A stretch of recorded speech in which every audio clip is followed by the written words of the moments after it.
मुझे इतनी खुशी होती है जब मैं ये नौजवानों का जोश देखता हूं। आपके जज्बे को मैं सलाम करता हूं।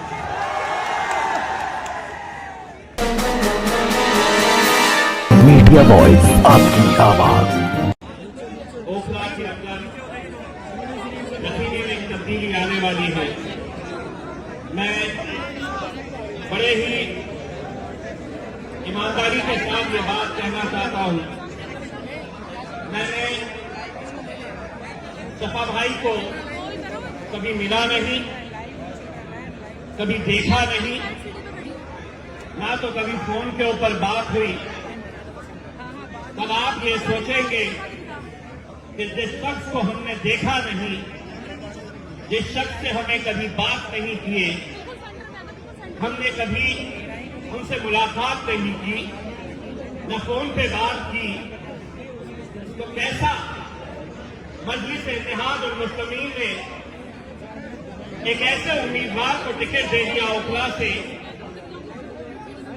जिसे हम मिले भी नहीं है। यकीन मानिए, जब ये बात सामने आई कि दिल्ली के चाहे वो ताहिर हुसैन साहब हो या सपा भाई हो, इनके बारे में हमने जब पूरी मालूमात हासिल की, एक बात हमें समझ में आई, हमें इलेक्शन में एक पैगाम भी देना है।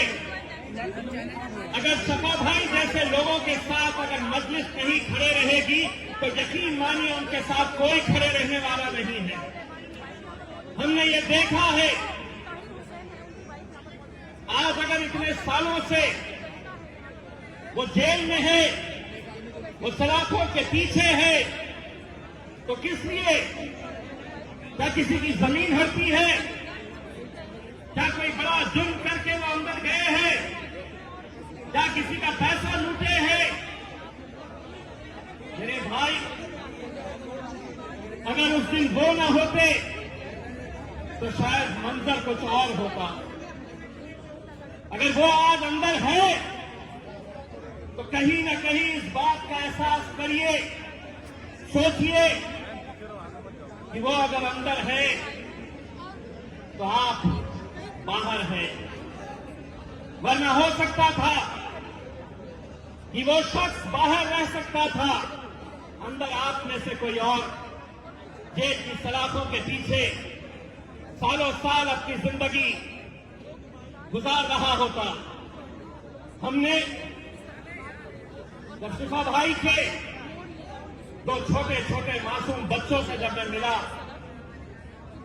यकीन मानिए आज रात में घर में सोते वक्त 1 मिनट के लिए अपनी आंखें बंद करिए, तसव्वुर करिए कि 4.5 साल से ये बच्चे अपने बाप के दीदार के लिए तरस रहे हैं। छोटे बच्चे, तसव्वुर करिए उस बाप की कैफियत जो हर रोज जी कर भी जेल में मरने जैसी जिंदगी गुजार रहा है। कैसी उसकी तड़प होगी कि मैं अपने दोनों लाडलों को कब देख पाऊंगा, कब उन्हें गले से लगाऊंगा। वो बच्चे, तसव्वुर करिए मेरे भाई, यहां कोई हुल्लड़बाजी करने के लिए, कोई हंगामा बर्पा करने के लिए ये महफिल नहीं सजाई गई है। बहुत संजीदगी के साथ हमें इस बात का ख्याल करना है। ये इलेक्शन महज 2 ही सीटें मजलिस लड़ा रही है। हम चाहते तो 20 लड़ा सकते, 25 लड़ा सकते, 40 लड़ा सकते, लेकिन मेरे भाई आंकड़े मायने नहीं रखते हैं। ऐवान के अंदर जाने वाला शख्स कौन है कितनी मजबूती के साथ खड़े रहेगा, कितनी ताकत के साथ तुम्हारी आवाज से आवाज लगाएगा, ये मायने रखता है।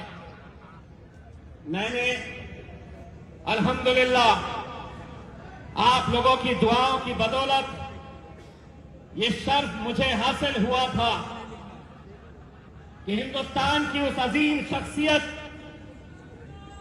जिसे दुनिया जिसकी एक झलक देखने के लिए, जिसकी आवाज ऐवानों के अंदर गूंजती है, अल्लाह ने मुझे ये मौका दिया था कि मैं मेरे कायद बैरिस्टर असदुद्दीन अवैसी साहब के साथ पार्लियामेंट के अंदर जाकर बैठूं। वो शर्फ मुझे हासिल हुआ था। अल्लाह की मर्जी, दोबारा मुझे मौका नहीं मिला, लेकिन मुझे मालूम है दो की ताकत क्या होती है। वहां पे कितने और बैठे हुए हैं, कोई मायने नहीं रखता है। जंगल का हिसाब तो तुम जानते ही हो। जंगल में कभी भी गिनती गीदड़ों की,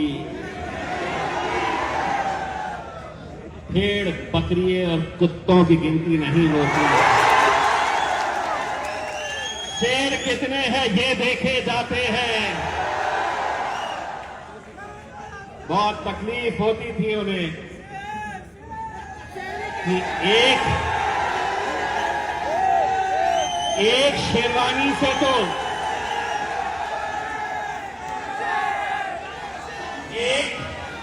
एक शेरवानी से तो पूरी हुकूमत परेशान थी।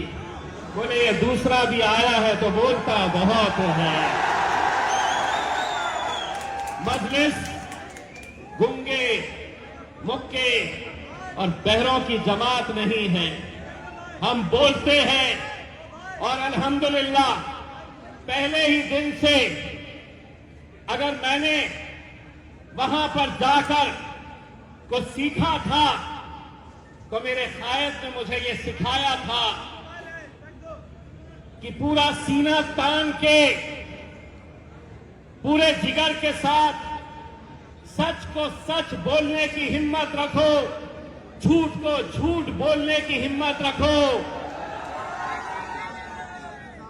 क्योंकि इतिहास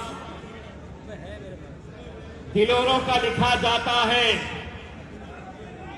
इतिहास दिलेरों का लिखा जाता है, दलालों का नहीं लिखा जाता है। कितने जाते हैं हमारे भी उन ऐवानों के अंदर, कितने जाते हैं, लेकिन जब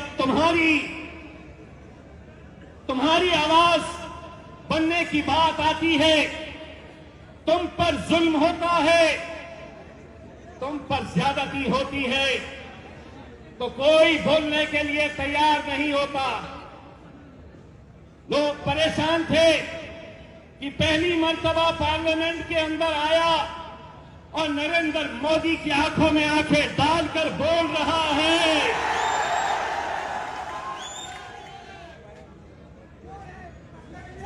जब पहली मर्तबा बोलने के लिए खड़ा हुआ था तो अमित शाह बाजू वाले से पूछ रहा था। अमित शाह ने बाजू वाले से पूछा, ये कौन? तो बोले साहब, असद भाई का एक और भाई आ चुका है। मेरे भाई, अगर हम कभी कभी तो लगता है कि हम हैदराबाद में खड़े हैं कि जहां तक नजर जा सकती है वहां तक आवाम खड़ी हुई है। बस मुझे इतना यकीन दिला दो, इतना यकीन दिला दो, ए मीडिया वालों, थोड़ा कैमरा हमारे पास से हटा दो।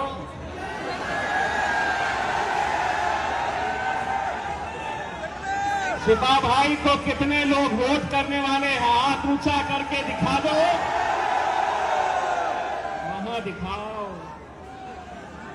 हमारे चेहरे में कुछ नहीं लिखा है, उनके हाथों में है जो भी है।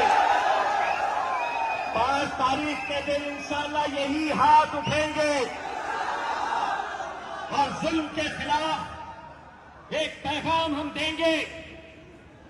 जुल्म के खिलाफ एक पैगाम पूरे हिंदुस्तान के अंदर हम देंगे। सारों की बेल हो जा रही, सारों की जमानतें हो जा रही है।